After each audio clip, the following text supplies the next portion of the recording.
Hey everyone, Marcelo Buril with Greater Athens Properties, and today I'm here in the shop, Deadwood Guitar Company, with Jason Booth.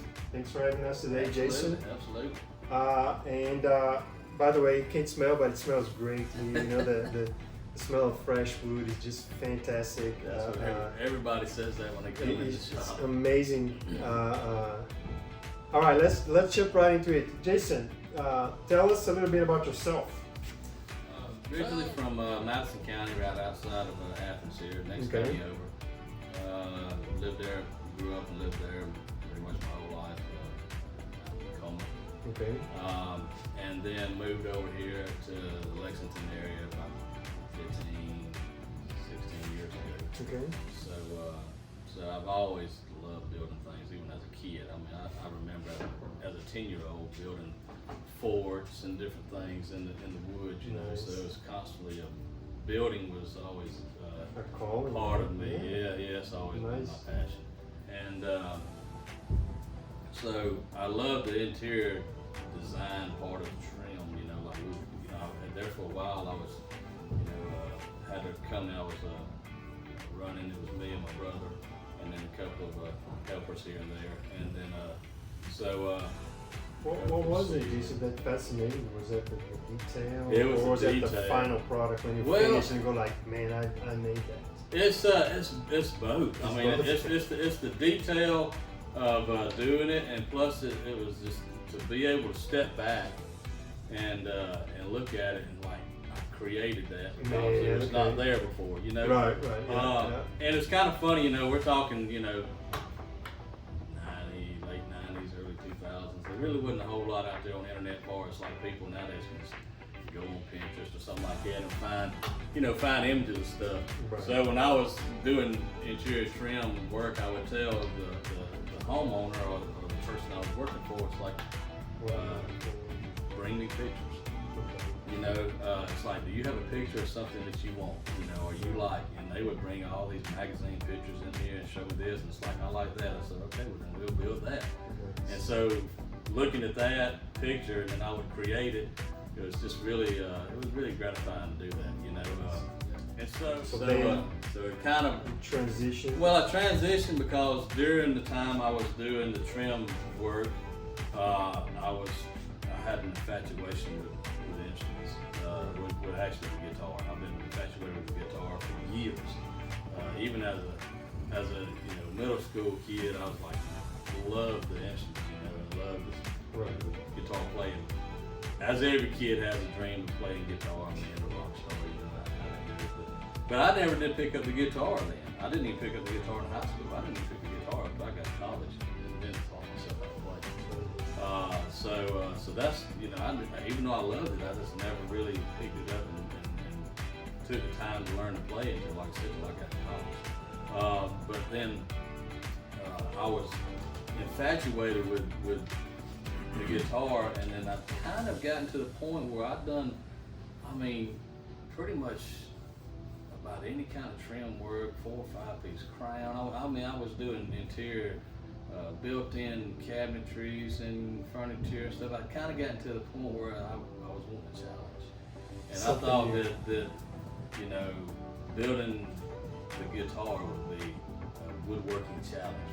It was like, a whole different animal. Yeah, it's like, man, if I could build that, that's really a finely crafted piece of artwork and wood and using that, and if I could build that, that'd be the ultimate. So I told my wife, I remember this vividly, telling her, I'd like to build the guitar. And so my wife, being from Ohio, very, very bluntly said, well then do it. And so I was like, well, okay, all right, okay. So I went to Barnes and Noble and I bought a book, and the book was called Guitar Making Traditions. I actually have it in there on the shelf, and I took that thing with me, and during the time I would work, trim work during the day. This is like in 2004. Trim work during the day, come home. Our kids were small, so we'd, do dinner and all, and I would go to my workshop and I would work at night and try to develop and teach myself the craft The new guitar.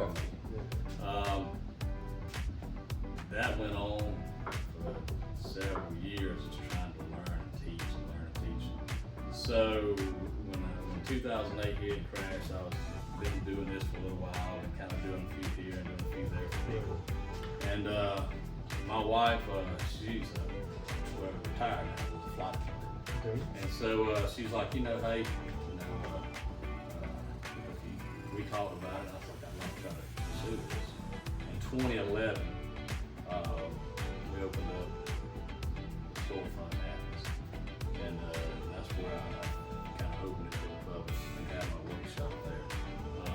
And so it's been now, from opening to the public to now, it's still been a journey of development. I mean, developing the process, developing my style, developing. It's an art. I mean, you evolve with it, right? Oh, and you my learn gosh, to make yeah. mistakes.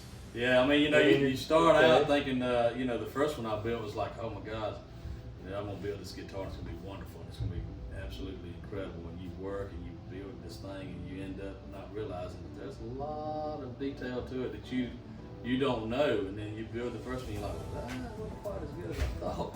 But it's a drive to make you to get back in it. You get back in it. Figure out what try went wrong and Absolutely. correct. Yeah. And the right tools and the right timing, right? I mean, you're working with glue and the whole process. Yeah, that dimension, and then for me, so I always have to do things the hard way. Instead of going to a place where they teach you the craft of building guitars, it's like, oh, I'll teach myself. Right. It's like I taught myself to play guitar. Right. So what I did is since I was learning while I was doing trim work, I really couldn't afford to go out and buy exotic wood, not knowing what I was doing. The woods that you use on it, like rosewoods and stuff like that. So I utilized woods that I had available to me, which were local woods, and I was doing some of the stuff Different in things, houses. And so then I kind of kept that process going into the business that's now where we take in the trees locally. But not only was I trying to learn how to build a guitar, but I was trying to learn how to work with woods that had never been on a guitar before. I mean, you don't see. Traditionally they're not that used. instrument, I'm not saying they've probably never been used ever. Right. Traditionally, they've never. It makes sense. Used. It makes sense. So even the books would not mention the woods that you are using, which is going to be a different thing. Yeah. I mean, the book was Making it more mahogany, challenging. mahogany and Spruce, maple and spruce. whatever, And I still use spruce, but when it comes to back and sides, I may use pecan, I may use magnolia, I may use things that you're like, you're like, I've never seen that on a guitar before, and you don't really know what it's going to be as far as tone wise. You have no clue, so you're having to learn. I'm having to teach myself how to build a guitar, work out all my mistakes, develop my style in my guitar lines of different styles, along with learning the woods, figuring out how they're going to work and adapt, and and see what I can use this they're one together, for. right? Because Exactly. you're combining the different pieces. So you can that's imagine crazy. I'm still nowhere to the end of this journey. Right, and that's the beauty of it. You're gonna continue evolving. And making beautiful instruments are beautiful. It'll be a lifelong work. Right, I mean, right. I've come to realize that it's going to be pretty much my life's work building these instruments and trying to develop What is Jason, your ultimate goal? When are you gonna say, okay, I've reached my goal? Oh, Tough question. yeah, that's a loaded question. Yeah. I don't even know. I mean, honestly, I don't really know what my goal is. I do want to keep growing the company, and I do want to keep trying to build guitars that are unique for people and get some different ideas about it out there. There's a certain point, I guess, where I'd like to see the company get to as far as the business-wise, as far as goal-wise, I mean, to get to a point to where, right now, I would love to grow it to a point where it's kind of like a medium-sized business. I don't want to be Taylor, I don't want to be Gibson or nothing like that. But you know, to be something like Santa Cruz or Collins or something like that in that medium size, you know, to where it's big enough to make, you know, a great company for people to work and you know, something to I can, you know, leave behind, you know, one day that, you know, can still carry on without me. But it's small enough to keep it to where it can still be a lot of handcrafted. What do you do, Jason, for fun? What do you do to get your mind out of work?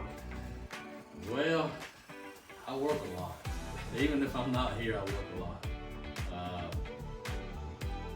Probably as far as fun to me is just being able to relax. Me and my wife going out to dinner, you know, relaxing, you know, chatting, having a drink.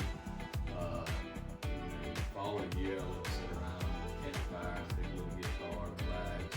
I was waiting for that. You're not gonna Yeah. mention sitting there like Yeah. and actually get to play the Absolutely, yeah. instruments. Oh yeah, I definitely got to Okay, sit around okay. and pick a little guitar to fall of the year. You know, I mean that's something that, you know, you can't have all these guitars around you and not And not play. like, yeah, right, You right. know, so, do I perform any? No, I don't really do that much. But I mean, honestly, I've always been kind of the you know, relaxed and campfire picker. You know, it's just always Nice. kind of been where I've loved to be. A Then, hobby. Yeah, even in my Just for 20s. fun. You know, me and a buddy back then would play, you know, on the weekends. That's what we did. We sat around and play music around the campfire, and, you know, all your group of friends hanging out. So, What do you like about Athens, George? oh man, Athens is it's one of those cool towns. It's absolutely got, you know, music is just like, you know, Everywhere. everywhere. You got music all over the place in Athens, and you got, you know, such diversity in music, you know, so you can go hear different styles and different creativity going on everywhere. From all genres, all it's very unique about Athens. It is. You know, very depending on, unique. I mean, you have this place right here, and you're gonna have a emo band playing, and you know, right next door you got a rock and roll band, and Exactly. you go around the block and you got a blues band playing. Absolutely. And you just have like everything for all ages and tastes. It is, yeah, it's Yeah. absolutely, yeah. And I mean, even though Athens, I guess in the surrounding area is a pretty good sized area, it still feels pretty small. You know, it's a pretty small town. You know, You got the small town vibe. Exactly. With the big city perks. Sure, Yeah. absolutely, yeah. So I mean, you know, you can't beat that. You know, the nightlife's great. The restaurants there's some incredible restaurants. in Do you have a Athens. favorite restaurant? Oh man, I mean, I have several of them we love to go to. You know, we just, matter of fact, we just went to Last Resort the other night. My wife. That's, Yeah, you can't go wrong. You can't go wrong. You It's know, one of amazing. those. So, That's what's so yeah, so we, you know, we It's a hit staple. them all. You know, try to hit all the great restaurants around. Okay, everyone. Today I had the pleasure to interview Jason Booth here, owner of Deadwood Guitar Company, and appreciate you, Jason. Absolutely. It was very nice meeting you. Thank you. For the Thank you. opportunity.